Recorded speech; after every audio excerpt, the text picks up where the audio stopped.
Estamos teniendo una serie de Primera de Pedro, ya vamos por los versículos 6 y 9, y como ya le había dicho, esta es una serie expositiva, ¿verdad? Consecutiva de toda la carta de Primera de Pedro, y ya estamos ya pasamos el saludo, ya estamos en los agradecimientos iniciales, y el tema ya aquí es la esperanza viva del creyente. Ese es el tema general de esta porción que estamos viendo. Hoy nos vamos a concentrar en los versículos 6, 7, 8 y 9. Bien, vamos a leer Primera de Pedro, capítulo 1, del versículo 6 hasta el 9. Dice así la palabra de Dios: en lo cual ustedes se regocijan grandemente, aunque ahora, por un poco de tiempo, si es necesario, sean afligidos con diversas pruebas, para que la prueba de la fe de ustedes, más preciosa que el oro que perece, aunque probado por fuego, sea hallada que resulta en alabanza, gloria y honor en la revelación de Jesucristo, a quien sin haber visto ustedes lo aman, y a quien ahora no ven, pero creen en Él, y se regocijan grandemente con gozo inefable y lleno de gloria, obteniendo como resultado de su fe la salvación de sus almas. El título de la prédica de hoy es las pruebas del creyente. Y creo que todos estamos de acuerdo en que el creyente pues tiene sus momentos donde es probado, ¿verdad? Todo ser humano suele pasar por aflicciones, por dificultades, pero nosotros como creyentes no solamente tenemos estas pruebas especiales que son para probar nuestra fe, sino que también tenemos una confianza única que nos es dada por Dios, una fe real, una fe viva que nos ayuda a descansar en la soberanía de Dios, a descansar en quién es Dios y qué ha hecho Él por nosotros. Pero para iniciar de manera de introducción, me gustaría hacer algunas preguntas. ¿Han sido ustedes puestos a prueba su confianza? Por ejemplo, algo que me viene a mí a la mente es cuando empezamos un trabajo, empezamos con un tiempo de prueba, ¿verdad? Y se nos da cierta confianza, quizás se nos entregan las llaves de un local, y pues estamos en un tiempo de prueba donde somos probados. Primero se ve si somos calificados para llevar a cabo el trabajo, se nos está monitoreando, se nos está vigilando, viendo si estamos haciendo bien nuestro trabajo. Pero también esto puede pasar en una relación. Algunos de nosotros que tenemos esposo o esposa o estamos en una relación, pero también en una relación de amigos. Cuando pasamos dificultades como amigos, como pareja, ahí es donde la confianza cree en el otro. Yo puedo decir que confío en una persona, pero cuando atravesamos algo difícil, cuando atravesamos juntos, ¿verdad?, un momento bastante difícil, podemos decir que ahora yo confío en esta persona, yo la conozco mejor, sé cómo estuvo ahí por mí, sé que ella puede confiar ahora en mí también. Entonces, en esos momentos de dificultad, la relación como que se intensifica, una relación coge más poder, ¿verdad?, más profundidad. ¿Y no les ha pasado, hermanos, que después de pasar un tiempo difícil donde su fe ha sido probada, tienen una confianza más grande en el Señor? Cuando las cosas van bien, todos estamos bien, ¿verdad? Todos confiamos en el Señor, Dios es grande, Dios es poderoso, pero cuando las cosas van mal es donde nuestra fe es probada. Ahí es donde se ve si verdaderamente confiamos en Dios o solamente estamos con Él en los buenos momentos.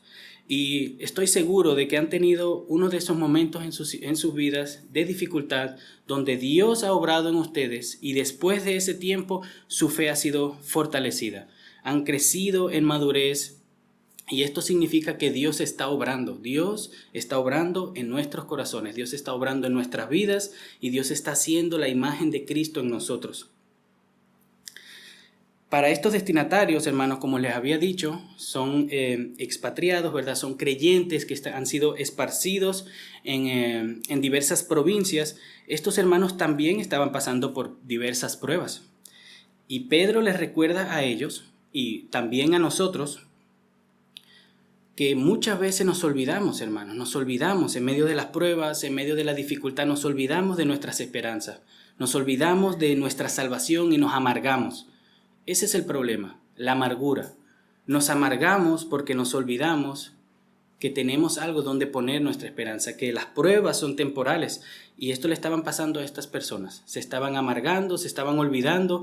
Estudiamos la vez pasada que Pedro les enseñaba y les recordaba que tenían una esperanza viva, que tenían que poner su mente en su esperanza, en su galardón, en la herencia por venir, y no tanto en las dificultades que estaban pasando. Esto no niega las dificultades que pasa el creyente, pero nos apunta a qué es lo que tenemos que hacer, dónde tenemos que poner nuestra mirada. Y así como estos hermanos estaban pasando por dificultades, nosotros también. Y así como a ellos se les necesita que se les recuerde, pues por eso es que Pedro les recuerda que tenemos una esperanza viva, les intenta de animar recordándoles que las pruebas son temporales. Nosotros también necesitamos que se nos recuerden que las pruebas son parte de la vida cristiana y que tienen un propósito. El propósito es de demostrar la genuinidad de nuestra fe, la sinceridad de nuestra fe. No estoy diciendo que es el único propósito de las pruebas, pero el texto hoy nos enseña que pasamos por pruebas para ver si nuestra fe es real o no. Porque vuelvo y les repito, es fácil creer en Dios cuando todo está bien, pero seguimos con esa fe, con esa confianza, con esa fortaleza cuando nos falta el dinero, cuando se nos está tratando mal por nuestra fe, cuando quizás nos insulten en la calle por ser creyentes. ¿Seguimos con esa misma fe o ahí es donde empieza a desvanecer, verdad? Por eso es que nuestra fe es probada por el fuego. Así que lo que vamos a ver en el día de hoy es que nuestra fe es probada por fuego, pero aún así somos capaces de tener gozo en medio de la dificultad. Las pruebas no eliminan el gozo en medio de la aflicción. Antes de hablar acerca de las pruebas y las aflicciones del creyente, me gustaría que primero veamos, ¿verdad?, cómo empieza el versículo 6. Vamos nuevamente a la Biblia y discúlpenme que se me olvidó decirles, estoy leyendo de la Nueva Biblia de las Américas. Versículo 6 dice, en lo cual ustedes se regocijan grandemente. Y esta parte, en lo cual, conecta con lo que ya se había estado hablando. Y bueno, para nosotros no estar aquí ahora suponiendo qué es lo que dice el texto, vamos a leer los versículos 3 al 5, ¿sí? Para conectar inmediatamente con lo que dice en el versículo 6. Dice así la palabra de Dios en el versículo 3. Bendito sea el Dios y Padre de nuestro Señor Jesucristo, quien según su gran misericordia nos ha hecho nacer de nuevo, a una esperanza viva mediante la resurrección de Jesucristo de entre los muertos, para obtener una herencia incorruptible, inmaculada y que no se marchitará, reservada en los cielos para ustedes. Mediante la fe, ustedes son protegidos por el poder de Dios para la salvación que está preparada para ser revelada en el último tiempo. Y ahora viene, en lo cual ustedes se regocijan grandemente. Entonces, ¿en qué estos hermanos se regocijan grandemente? Pues en el nuevo nacimiento que Dios les ha dado, en la herencia que tienen, en la esperanza futura. En esto, ellos se están regocijando grandemente. Es una realidad que estos hermanos que estaban pasando por diversas pruebas se regocijaban también en estas verdades, ¿verdad? Eso es lo que dice, esa es la conexión de en lo cual. Pero entonces, ¿qué es regocijarse? ¿Sí? Dice, en lo cual ustedes se regocijan grandemente. ¿Qué es regocijarse? Bueno, significa alegrarse, sentir alegría, sentir felicidad por algo. Y ya aclaramos por qué. Porque nos podemos sentir alegres porque nos ganamos la lotería, ¿verdad? Eso también es cierta alegría. Pero el texto nos dice por qué es que estos hermanos se sienten alegres, se sienten felices, se sienten bienaventurados. ¿Por qué? Bueno, por la salvación que tienen en Cristo Jesús. Eso produce gozo en el creyente, aún en medio de las pruebas, hermanos. Y esto es verdad. Estos hermanos lo estaban pasando, nosotros lo podemos vivir también, lo podemos experimentar. El gozo en medio de las aflicciones es real, es verdadero y nos ayuda a soportar las aflicciones. Al mismo tiempo, hermanos, este gozo, este regocijo viene de Dios. No es un gozo cualquiera. Como les dije, podemos estar felices de ganar la lotería, podemos estar felices de que compramos lo que queremos comprar, de que alguien nos hace un regalo. Eso es felicidad también, ¿verdad? Eso es una alegría, algo que no podemos desvalorar. Pero este no es el gozo que la Biblia nos está enseñando, la Biblia nos está hablando. Este gozo, esta alegría, este regocijo viene de Dios. Es un regalo de Dios, es parte del fruto del Espíritu que Dios nos da una vez Él mora en nosotros. Solamente si hemos nacido de nuevo, hermanos, como ya lo aprendimos las semanas pasadas, el Señor por su misericordia nos ha hecho nacer de nuevo a una esperanza viva. Aquellos que hemos nacido de nuevo, una esperanza viva, nos podemos regocijar en esa esperanza. Si no tenemos esa esperanza, no tenemos ese gozo, ¿sí? Entonces, el gozo es un don de Dios, es parte del fruto del Espíritu, y solamente si hemos nacido de nuevo, si somos coherederos con Cristo, podemos tener este gozo. Somos capaces. La cuestión es que si no hemos nacido de nuevo, somos incapaces de sentir un gozo así de profundo, un gozo inefable en medio de las dificultades. Vuelvo y repito, es fácil y es real, es natural, es normal tener gozo cuando las cosas están bien. Es más, se espera, y si alguien pues no lo siente, ahí hay algo raro, ¿verdad? Si alguien tiene cumpleaños, nos alegramos todos. Amén, amén. Pero, ¿qué pasa cuando las cosas van mal? ¿Cuántos de nosotros nos hemos sentido felices o dichosos o gozosos cuando algo va mal? Ahí es más difícil, ¿verdad? Bueno, en Cristo, en el Señor nos da la capacidad de poder sentir gozo, regocijo, felicidad, confianza en medio de las dificultades. Y la realidad es que vivimos en un mundo donde las dificultades es algo normal. Entonces yo creo que este gozo es algo que necesitamos como creyentes. Porque no solamente hay dificultades por estar en un mundo que a veces no valora las cosas, que egoísta, sino que también como creyentes sentimos a veces alguna presión extra. Entonces este gozo nos ayuda, hermanos, a perseverar en la vida del creyente. Eso es una realidad, hermanos. Pero la pregunta aquí que nos importa a nosotros, que te importa a ti, ¿es una realidad en tu vida? ¿Has tenido este gozo? ¿Puedes dar testimonio, hermano? Yo sé que has pasado por algo difícil, quizás lo estás pasando ahora, quizás lo has pasado un tiempo atrás, pero ¿has sentido un gozo en ti a causa de tu salvación? ¿Has podido acordarte de todo lo que Dios te ha dado, de todo lo que Dios ha hecho por ti, de Dios haciéndose hombre en Cristo, muriendo por tus pecados? ¿Esa es una fuente de gozo para ti en medio de la dificultad? ¿O solamente es teoría? ¿O solamente has escuchado de ello? Porque estaría mal, hermano. Si esto es algo que no lo tenemos nosotros en nuestro corazón, nos estamos es como si tenemos aquí una bendición a nuestras manos y no la agarramos. Porque ¿quiénes de nosotros no ha pasado por una dificultad? Y las dificultades son duras, hermanos. Son difíciles, duelen, cuestan. Pero el gozo del Señor en medio de las dificultades es real. Y nos ayuda a sobrellevar esas cargas. Nos ayuda incluso a dar testimonio en medio de eso. Testimonio de nuestra esperanza viva. ¿Cuán diferente es que un hermano, una persona venga hacia ti en tu momento de dificultad y tú estés lleno de esperanza, de gozo?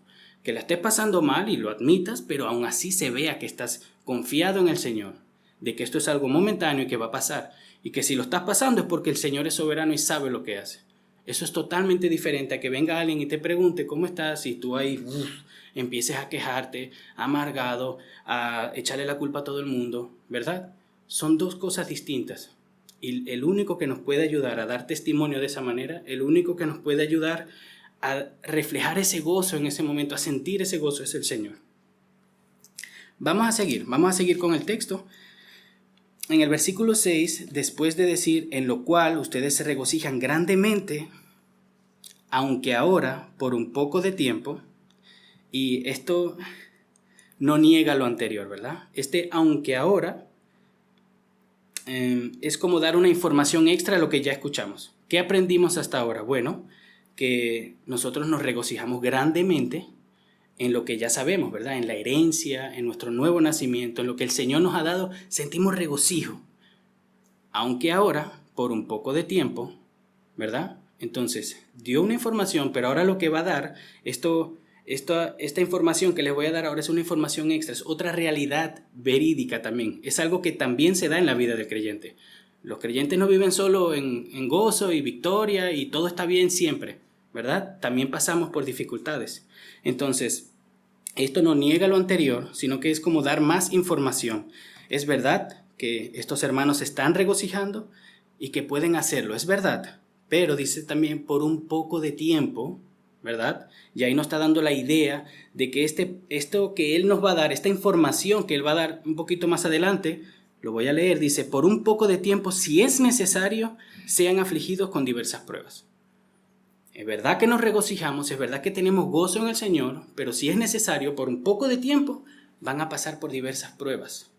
Entonces, antes de llegar a las pruebas, dice por un poco de tiempo, hermanos. O sea, leamos la Biblia completa, prestemos la atención a cada palabra, dice por un poco de tiempo. ¿Qué significa esto? Que no es para siempre. Las diversas pruebas que pasemos, si es necesario, es por un poco de tiempo, no es para siempre. No, Dios no nos ha creado y hecho nuevas criaturas para que nosotros suframos ahora nuestra vida entera. Vamos a ser probados, vamos a ser afligidos, pero por un poco de tiempo. Gloria a Dios, hermanos, que esto es por un poco de tiempo. Las aflicciones, las dificultades tienen una fecha de caducidad. Romanos 8:18 dice así: pues considero que los sufrimientos de este tiempo presente no son dignos de ser comparados con la gloria que nos ha de ser revelada. Ahí vemos, hermanos, el sufrimiento real que no solamente todo ser humano, sino que cada creyente pasa en esta vida que vive, que experimenta, no se puede comparar. No se puede comparar con lo que ha de venir. En Primera de Pedro, capítulo 5, versículo 10, un poco más adelante en la carta, no lo voy a exponer, solamente lo voy a usar un momento para enseñarles que toda la carta enseña lo mismo. Primera de Pedro, capítulo 5, versículo 10 dice así: y después de que hayan sufrido por un poco de tiempo, el Dios de toda gracia, que los llamó a su gloria eterna en Cristo, Él mismo los perfeccionará, afirmará, fortalecerá y establecerá. Es por un poco de tiempo, hermanos. Es verdad que nos regocijamos. Si es necesario, vamos a ser afligidos por diversas pruebas para que nuestra fe sea probada, como veremos más adelante, pero por un poco de tiempo, hermanos. Entonces también recordémonos de esto en medio de la aflicción. No es para siempre. Yo sé que en medio del dolor, en medio de las dudas, en medio de la presión, esto nos parece interminable, ¿verdad? Porque he estado ahí, pero es por un corto tiempo. No se compara con la eternidad. Aun quizás algunos estén sufriendo quizás meses, años con algo en específico, sigue siendo incomparable, hermanos, con aquello que el Señor nos va a dar por toda la eternidad. Nuestra herencia, hermanos, la vida eterna que Cristo nos ha regalado, no se compara con nada de lo que nos dé este mundo, ni bueno ni malo. Luego, algo que también dice el texto, en el versículo 6 dice, si es necesario. ¿Qué significa esto? Bueno, esto significa, hermanos, una de las cosas que significa es que no tenemos que estar buscando problemas. Bueno, sentimos gozo, vamos a pasar diversas pruebas, pues entonces déjenme salir ahí a buscar pruebas, a buscar aflicciones para que el Señor me dé gozo. No. La Biblia nos enseña en este texto. Hay otros textos que también afirman, por ejemplo, nuestro Señor Jesús nos dice que en este mundo seremos afligidos, ¿verdad?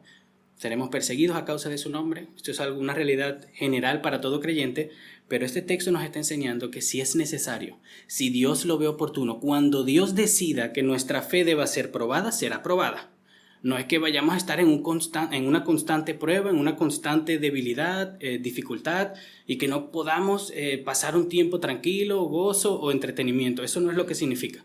Entonces, si es necesario, hermanos, si Dios así lo decide. A veces, hermanos, también, porque para aclarar, no toda prueba, no toda aflicción es una prueba de fe, ¿verdad?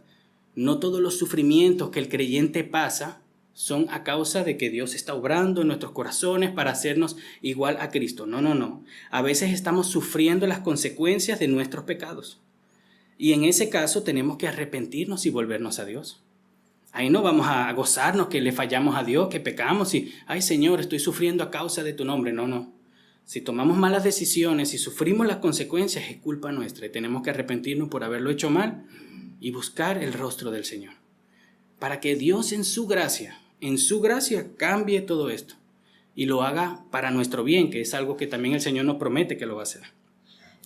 Pero es verdad que Dios en su soberanía está orquestando situaciones en las cuales prueba nuestra fe para hacernos crecer y fortalecernos. Eso es verdad. Ustedes quizás conocen la historia de José. José, el Señor lo llamó, ¿verdad?, a una vida difícil, hermanos. Fue vendido por sus hermanos, ¿verdad? Fue encarcelado, fue enjuiciado injustamente. José lo pasó mal, hermanos. Incluso lo iban a matar, al final no lo mataron. O sea, lo pasó mal, pasó muchas pruebas. Su fe fue fortalecida y al final, cuando sus hermanos van a él y como que le quieren pedir perdón, ¿verdad? Quieren entrarle a la buena para que, a ver, no vaya a ser que José ahora se vengue de ellos o le quiera pagar mal por mal. Él dice, ustedes quisieron mal, pero Dios lo cambió para bien. Eso es lo que pasó en la vida de José y eso es lo que puede pasar también en nuestras vidas. Dios puede probar nuestra fe, ¿verdad? Con momentos difíciles, pero es para hacernos crecer, para fortalecer nuestra fe. Y al final nosotros vamos, en nuestra medida, ¿verdad? En nuestra finitud, entender de por qué Dios hizo las cosas, pero no siempre. Lo que tenemos es la confianza de que Dios lo está haciendo, de que Dios está obrando y que Dios está probando nuestra fe. Si es necesario, seremos afligidos con diversas pruebas. Es cierto que los lectores originales, ¿verdad? Los destinatarios, porque Pedro le escribió a alguien, esta carta no es directa para nosotros, aunque la podemos recibir así, pero Pedro le escribió a alguien con problemas específicos, dificultades específicas en una situación específica. Es verdad que ellos estaban pasando por diversas pruebas, estaban pasando por persecuciones, estaban siendo atribulados, estaban siendo probados por Dios. Ellos estaban viviendo en tiempos difíciles donde eran perseguidos porque eran cristianos, hermanos.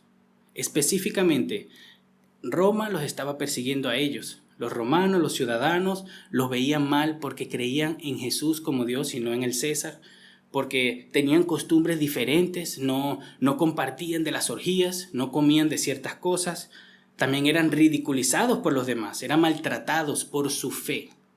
Aquí el énfasis de esta persecución, de estas situaciones adversas, de estas diversas pruebas, el énfasis es que han sido por su fe. Como les decía, no toda aflicción que pasa al creyente es una prueba de fe, ¿sí? Hay que diferenciar.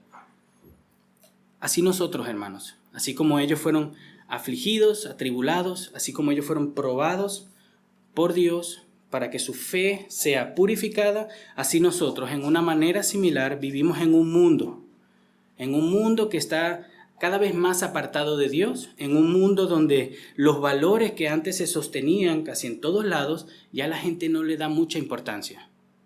En un mundo donde incluso quizás nos llamen a nosotros intolerantes, que es algo contradictorio, ya que pues somos llamados a amar a todos, ¿verdad? Pero nos llaman a nosotros intolerantes, quizás se burlan de nosotros. Es un mundo, hermanos, que aborrece a Dios, aunque no lo diga. Porque mucha gente dice, no, yo creo en Dios, yo acepto esto y lo otro, pero la Biblia nos enseña que el mundo entero aborrece a Dios. Nosotros también estábamos ahí. Nosotros también aborrecíamos a Dios. El hecho de que nosotros no nos levantemos por la mañana y adoremos a Dios, ya eso significa aborrecer a Dios. El hecho de que no le reconozcamos en nuestra vida como Dios significa aborrecer a Dios. El hecho de que no queramos darle nuestras vidas enteras significa que aborrecemos a Dios. Porque Dios se merece todo de nosotros, no solamente un poquito. Entonces este mundo en el cual vivimos está apartado de Dios, más o menos de la misma manera que estos hermanos. Quizás en este tiempo eran más brutales, ¿sí? En este tiempo los enviaban a la hoguera, los quemaban. Hoy, gloria al Señor, que esas cosas aquí en Europa no se ven, pero sí en otras partes. Pero gloria a Dios que aquí no se ven. Pero, ¿qué dicen ustedes de esto? Yo he escuchado mucho que algunos dicen, bueno, si nuestro Señor Jesús hubiese venido en este tiempo, ¿verdad? Hubiese sido mejor. Porque ahora con las redes sociales hubiese alcanzado a más gente, las personas lo hubiesen recibido, hubiese sido un hipster o un tiktoker o algo. Y yo pienso, no. Es verdad, las redes sociales, los medios, la radio, lo que ustedes quieran, eso es verdad. Pero si el mundo aborreció a Cristo en aquel entonces, es lo mismo que van a hacer con Él hoy en día. Si este mundo que está separado de Dios, que aborrece a Dios, crucificó a Cristo en aquel entonces, lo mismo pasaría si Jesucristo viene hoy y empieza a predicarles el Evangelio. Porque las tinieblas aborrecen la luz. Ese es el problema. Estamos en un mismo mundo, en un mundo parecido. Los cristianos tenemos casi las mismas dificultades. Hoy estamos mucho más bendecidos que ellos en el aspecto de que no todos pasamos por persecución. Yo no sé ustedes, hermanos, pero a mí no me están persiguiendo todos los días para lincharme porque soy creyente, ¿verdad? Tenemos cierta libertad, amén, gloria al Señor, pero aún así hay cierta apatía. Aún así, a veces decimos algo que va en contra de lo que dicen las personas y ahí ya uno ve el rechazo. Entonces sí hay cierta apatía, cierta adversidad, ¿no?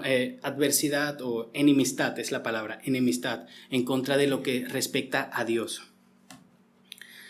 Es una realidad que ellos fueron afligidos por diversas pruebas. Igual que nosotros, somos afligidos por diversas pruebas. Eso no se niega.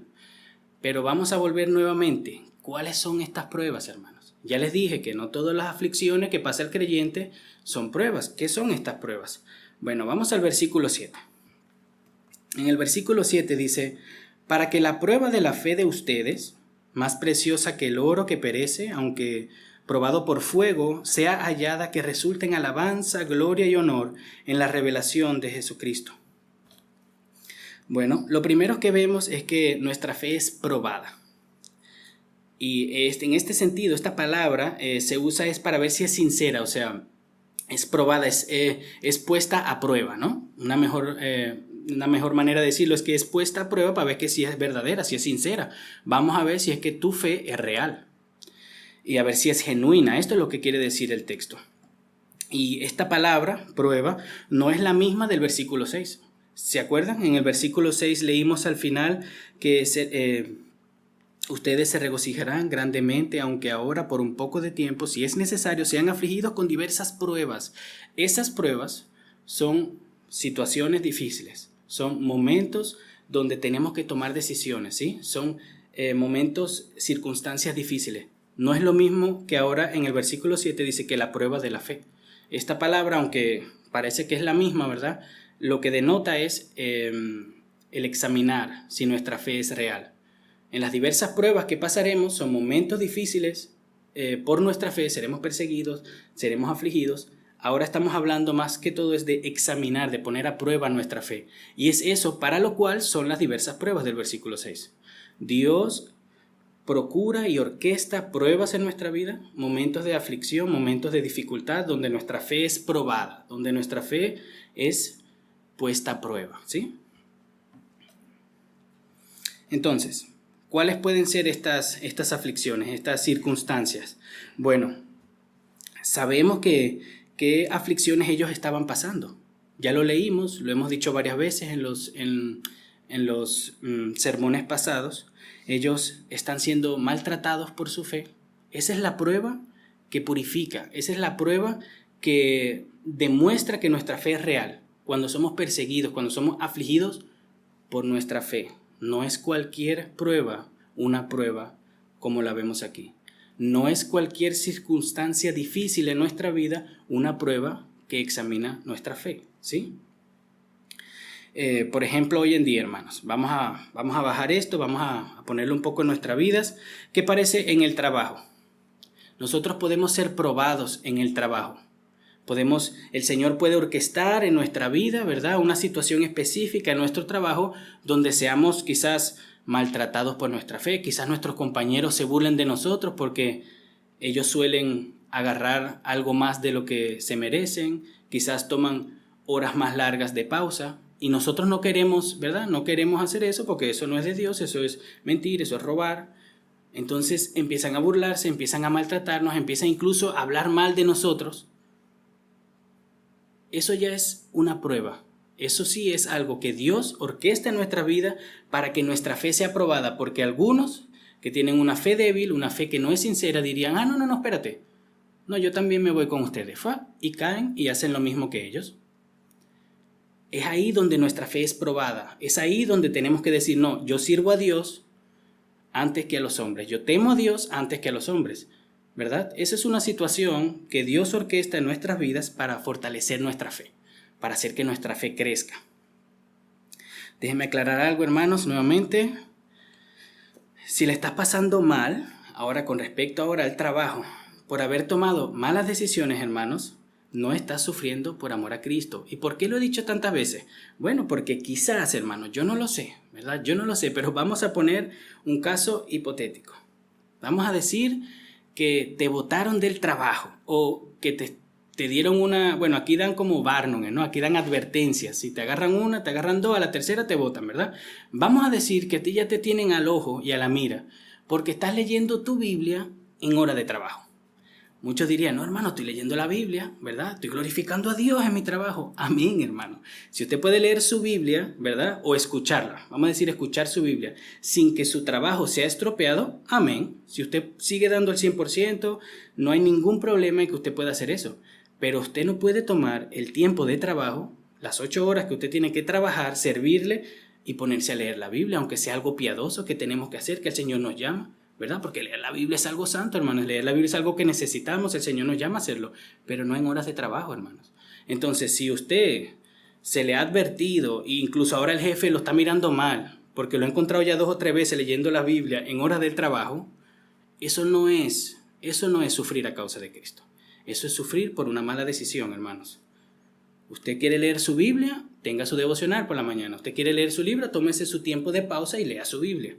Si puede leer tu Biblia en audio que no te impida de llevar a cabo tu trabajo, ok, amén, gloria a Dios.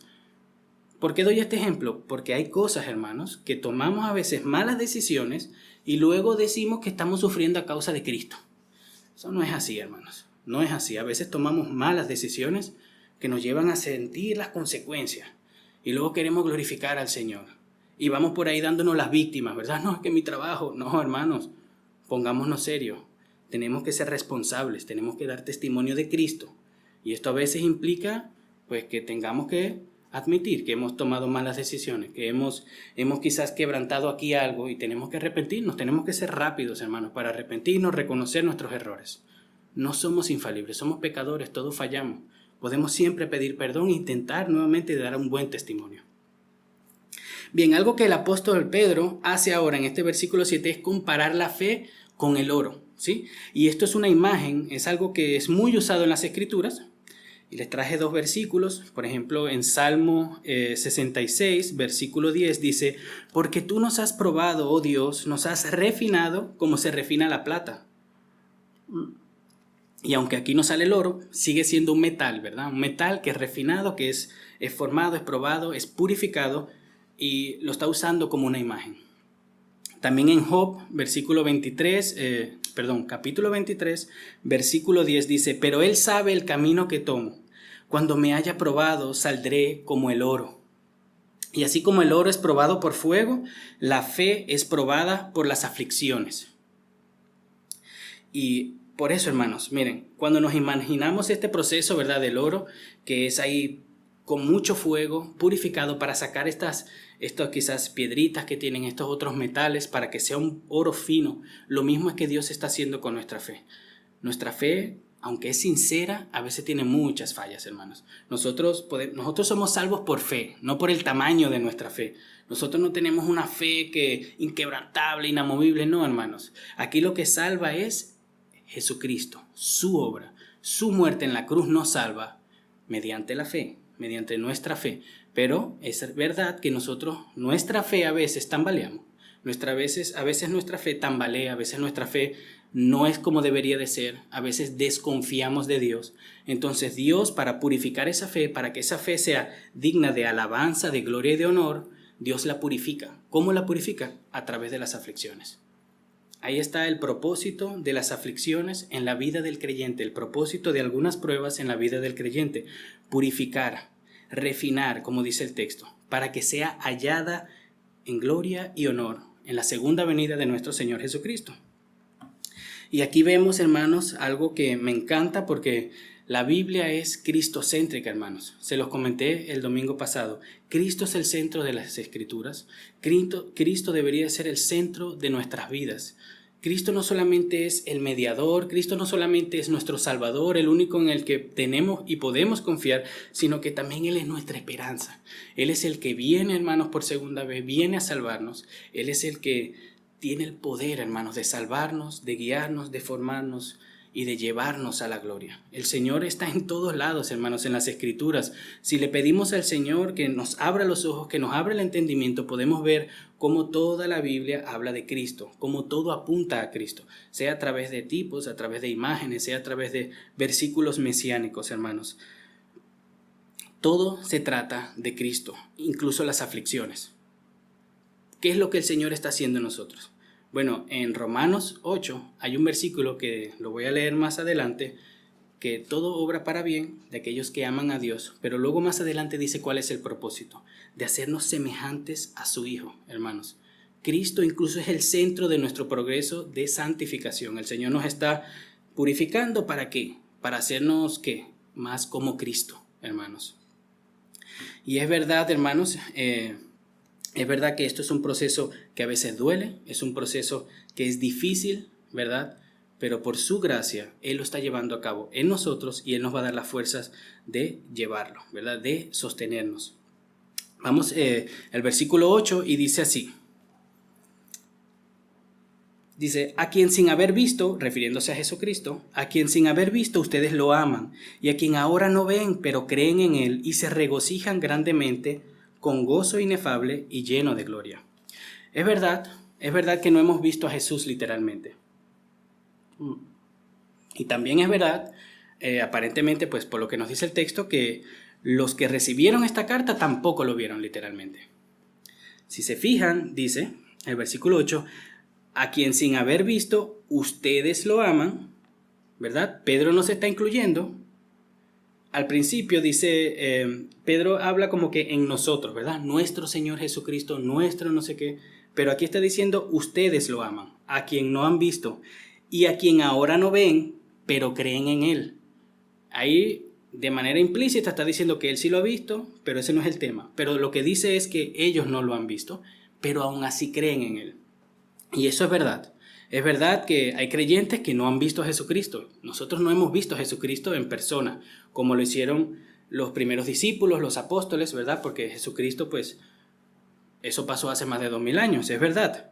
Pero no es necesario, hermanos. No es necesario haber visto a Jesucristo de manera literal para tener una fe verdadera. No es necesario porque era una realidad en su vida y también es una realidad en nuestra vida. Y así como ellos lo amaron, nosotros lo amamos, hermanos. Así como ellos creen en Él sin haberle visto, nosotros creemos en Él. ¿Pero por qué? ¿Cuál es la razón? ¿Porque somos mejores? ¿Porque nos hemos decidido? Bueno, la Biblia nos dice cuál es la razón. En 1 de Juan, capítulo 4, versículo 19, dice, nosotros amamos porque Él nos amó primero. El Señor Jesús dice en Juan 20, 29, dice, porque me habéis visto, ¿has creído? Se lo dice a Tomás, ¿verdad? Hablando en ese momento con él. Luego dice, dichosos los que no vieron y sin embargo creyeron. Y ahí es donde caemos nosotros, hermanos. Dichosos de nosotros que hemos creído en el Señor sin haberle visto. Nuestro Señor Jesús no es solamente el autor de nuestra salvación. Él es nuestro mayor tesoro. Él es nuestra esperanza, Él es nuestro gozo. Y este versículo, hermanos, termina con las palabras regocijándose grandemente. Déjenme que las lea nuevamente. Dice en el versículo 8, en el versículo 8, a quien sin haber visto, ustedes lo aman, y a quien ahora no ven, pero creen en Él y se regocijan grandemente con gozo inefable y lleno de gloria. Hermanos, empezamos leyendo acerca del gozo, del regocijo en el Señor y ahora nuevamente, antes de terminar, estamos viendo nuevamente el regocijo del Señor, el gozo del Señor. Ya dos veces que el autor lo menciona en medio de las tribulaciones, en medio de las pruebas. Entonces, nuevamente, hermanos, no podemos seguir leyendo y evadir esta verdad, porque el autor está haciendo un énfasis, ¿verdad? Entonces, ¿es Cristo tu gozo? ¿Es Cristo la fuente de tu gozo? ¿Acudes a Él cuando estás pasando un momento de tristeza, cuando estás en una dificultad, cuando tienes problemas en el trabajo? ¿Acudes a Cristo en oración? Porque nosotros podemos orar donde sea que estemos. O sea, ¿tú oras cuando estás pasando algo malo o llamas a un amigo? Que no está mal llamar a un amigo, ¿verdad? Siempre tenemos allá a alguien de confianza para contarle nuestras dificultades, pero ¿es Cristo la fuente de nuestro gozo? Cuando estás vacío, cuando no sabes qué hacer con tu vida, ¿acudes a Dios? ¿O te vas al mundo y buscas algo que te llene de manera temporal? Hermanos, Cristo es suficiente para llenarnos. Cristo es suficiente para llenar el vacío de nuestros corazones y su palabra es suficiente para consolarnos. ¿Es esto una verdad en tu vida, hermano? ¿Te estás regocijando en Jesús? ¿Proviene tu gozo de Él o de tu salud? ¿Estás poniendo tu confianza de que todo va a salir bien porque Jesucristo nos ha prometido la vida eterna, porque Él nos ha perdonado, o porque tienes un trabajo seguro y un contrato donde no te va a faltar nada? No está mal tener un contrato, hermano, no me malentiendan, pero ¿de dónde proviene tu gozo? ¿Qué es lo que te da a ti la alegría, el gozo, el regocijo en tu vida? ¿Es Cristo? ¿Es su salvación? ¿O son las cosas de este mundo? Tenemos que ponernos a pensar un poquito de dónde está nuestra confianza. Bien, hemos visto que como creyentes, si es necesario, tendremos que ser probados por diversas pruebas. También hemos visto que qué tipo de pruebas es lo que se refiere al texto, ¿verdad? Cosas que tienen que ver con la fe. Y también hemos visto para qué el creyente pasa por ahí, ¿verdad? Para que sea hallada en gloria. Hemos visto que las razones de ejemplificar, de dar a conocer que la fe es verdadera.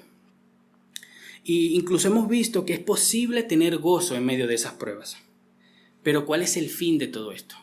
¿Qué nos dice el texto de por qué Dios obra todas estas cosas en nuestra vida? Eso es lo que vamos a ver hoy. En el versículo 9 dice, obteniendo como resultado de su fe la salvación de sus almas. Esto es lo que nos enseña las Escrituras en este texto, hermanos. Dios está guardando su pueblo. Dios tiene en sus manos a sus hijos, hermanos, y nos está sosteniendo. Lo cantamos hoy, Él nos sostendrá, Él nos sostiene. Él es el que nos lleva a través de la dificultad, es el que nos lleva y el que nos ayuda a pasar las dificultades, hermanos. Él es el que nos da la vida en medio de, el gozo en medio de, y luego que nos da las fuerzas, para seguir adelante. Él comenzó la buena obra, dice las Escrituras. Y un versículo que les había dicho que tenía para ustedes es Romanos 8, el versículo 28. En Romanos capítulo 8, versículo 28, dice, y sabemos que para los que aman a Dios todas las cosas cooperan para bien. Esto es para los que son llamados conforme a su propósito, hermanos. Todas las cosas operan para bien. Dios está obrando en nuestras vidas, Dios está orquestando en nuestras vidas cosas buenas, cosas malas, permitiendo por aquí aflicción, haciendo que esto nos sirva para qué, hermanos, para nuestro bien, para que seamos más como Cristo, para que nuestra fe sea fortalecida. ¿Y cuál es el fin de todo esto? Para que alcancemos la salvación de nuestras almas. ¿Sí? En el versículo 5, algo que leímos anteriormente, dice, mediante la fe ustedes son protegidos por el poder de Dios para la salvación que está preparada para ser revelada en el último tiempo. Ese es otro versículo que nos demuestra que Dios nos está guardando por medio de la fe, por medio de las pruebas, por medio de las dificultades. No estamos solos, hermanos. Cuando estemos pasando en medio de una dificultad por nuestra fe, cuando estemos sufriendo a causa de nuestras creencias, recuerden que Dios está con nosotros. Dios está ahí cuidándonos, ayudándonos, alentándonos por medio de su palabra, por medio de su pueblo. Es Dios, hermanos. Es nuestro Padre Celestial. Dios no es un creador que está allí lejos y que de ninguna manera se conecta con nosotros. Es nuestro Padre Celestial que se ha comprometido a sí mismo de salvarnos y lo está llevando a cabo.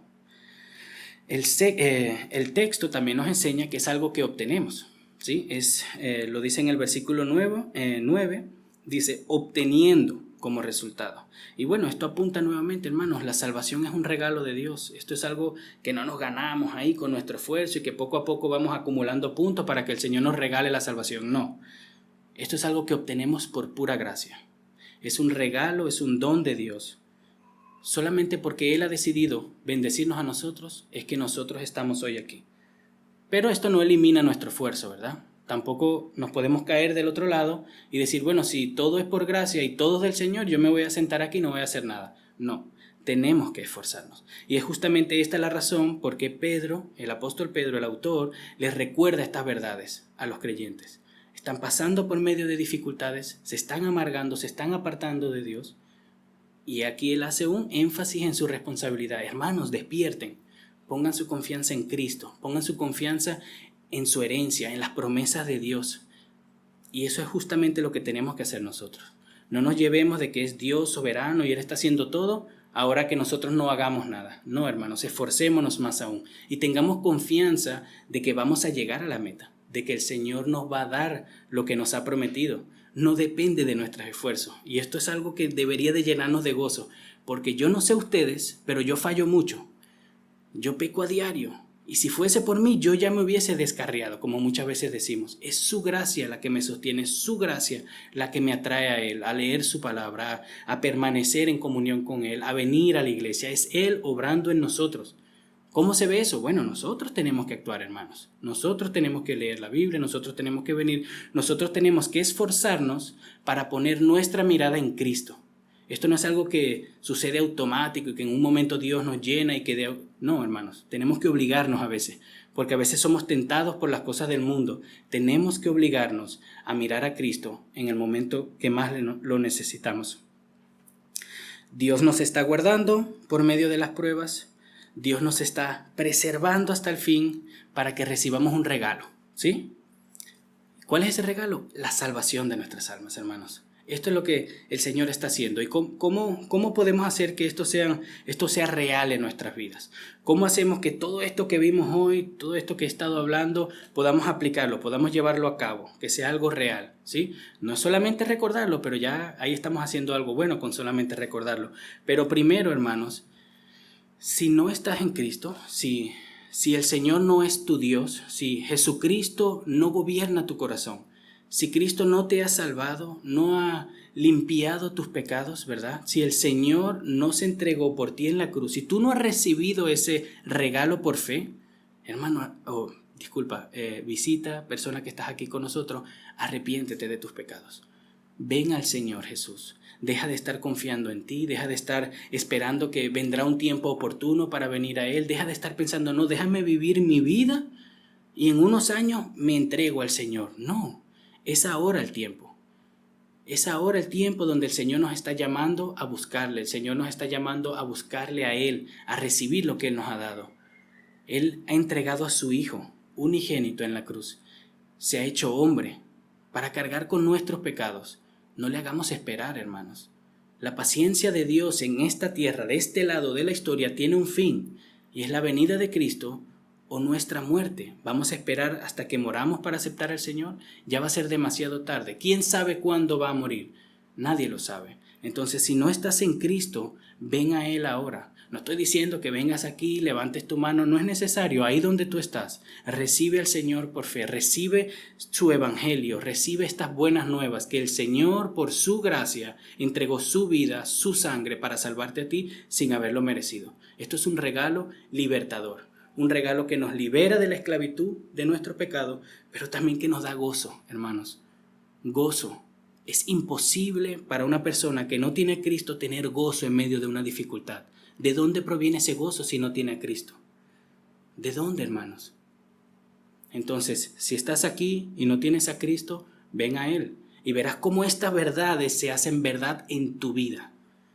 No es teoría lo que estoy hablando, son cosas que se experimentan, que son reales, son promesas, son palabra de Dios. Podemos confiar en la palabra de Dios. Si eres creyente y tienes dudas, déjame decirte que Dios está obrando en tu vida. Así como estaba obrando en estos hermanos fieles, hermanos que estaban soportando las aflicciones, ¿verdad? Que estaban siendo perseguidos, mucho más de lo que muchos de nosotros vamos a ser perseguidos jamás. No dudes de la firmeza, no dudes de la palabra de Dios, no dudes de su fidelidad. Dios es fiel. Dios está ahí, Dios está obrando, Dios te está cuidando, Dios te está protegiendo, pero si es necesario, pasaremos por diversas pruebas, hermanos. Y no sabemos cuáles pruebas, no sabemos de qué tamaño, no sabemos cuánto van a durar las pruebas, pero vamos a pasar por pruebas. Porque el Señor lo que quiere es probar nuestra fe, el Señor quiere purificar nuestra fe, el Señor quiere hacernos cada vez más como nuestro Señor Jesucristo. Y Él lo va a llevar a cabo, hermanos. Si hemos creído en Jesús, el Señor lo va a llevar a cabo, el Señor va a obrar en nuestras vidas y nos va a hacer llegar a la meta. Confía en eso. A mí me ha pasado, me olvido, no miro a Cristo, me amargo, miro las dificultades, se me olvida para qué son y al final acabo quejándome de por qué esto, por qué lo otro. Acordémonos, hermanos, es Dios que está obrando en nuestras vidas, es el Señor que nos está haciendo pasar por ahí, pero también es el Señor que está haciendo algo bueno en nuestras vidas a través de eso. Y es el Señor que va a usar todo eso para llevarnos a la gloria. No estoy diciendo ahora que le pidamos al Señor que nos mande una tribulación, ¿verdad? No es eso. Pero recibámosla con gozo, recibámosla con humildad, porque si Dios nos está tratando como hijos, es un privilegio, hermanos. Es un privilegio servir y sufrir por la causa de nuestro Señor Jesucristo. Es un privilegio compartir las tribulaciones que Él compartió en este mundo. Es un privilegio, hermanos. Un privilegio doloroso, un privilegio que duele, pero es un privilegio que debemos de valorar. Y la única razón por la que estamos aquí es por su gracia. Así que no te asustes de las dificultades. No te asombres de ellas también. No digas, ay, pero ¿y por qué? O sea, esto no fue lo que me vendieron en la Biblia. Yo fui a la iglesia y a mí me dijeron que íbamos a tener una vida en abundancia, como lo leímos hoy. Bueno, una vida en abundancia no elimina las dificultades del creyente. Por ahí, si no lo sabían, la vida del creyente está llena de dificultades, pero también está llena de gozo, de alegría, de victorias, hermanos, de luchas.